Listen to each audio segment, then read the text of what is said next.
Hey, what's up guys? Welcome to Mr. V the Architect. Today we are looking at how to add multiple trees in Twinmotion.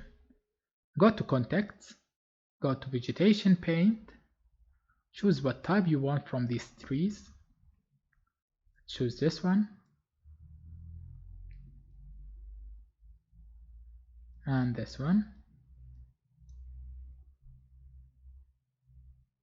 And this one. Select them by pressing in Ctrl. Then go to Brush or Paint. Then you can paint them.